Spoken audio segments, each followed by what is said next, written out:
আগামী 2রা মার্চ নদিয়া কৃষ্ণনগরের মাটিতে পা রাখতে চলেছেন দেশের প্রধানমন্ত্রী নরেন্দ্র মোদী।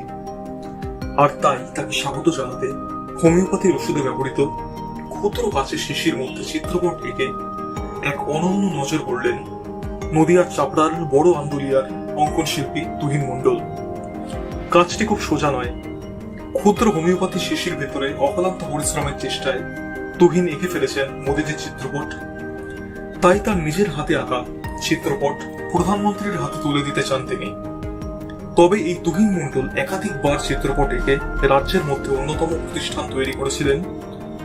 তার অভাবে সংসার, তবুও মনোবল হারাননি তিনি। একটা সময় নিজের সংসার চালাতে হিমশিম খেতে হতো তাকে। তবে এখন তিনি অঙ্কন শিল্পী হিসেবে পরিচিত নদিয়া জেলার পাশাপাশি গোটা রাজ্যে।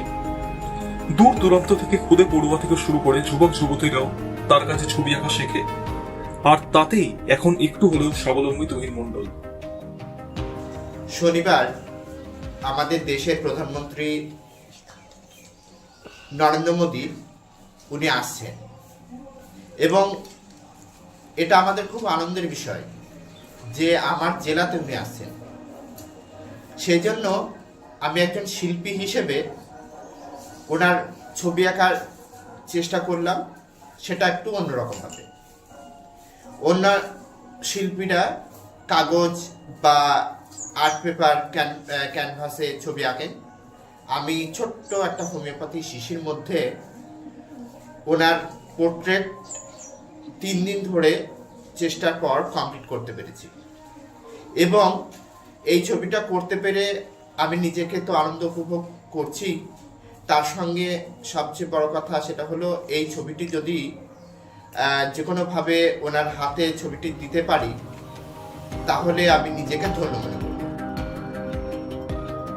এর আগেও পেন দিয়ে একাধিক চিত্রপট এঁকে নজর গড়েছিলেন তুহিন, আর এবারও আরেকটি অনন্য নজর গড়লেন তুহিন। এখন দেখা যাক শিল্পী তুহিনের কতটা স্বপ্ন পূরণ হয়। ব্যুরো রিপোর্ট, গম্ভীর সমাচার।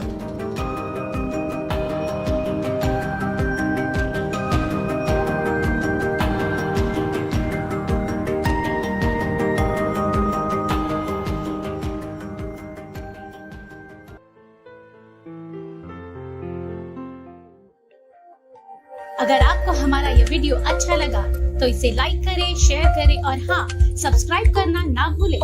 धन्यवाद।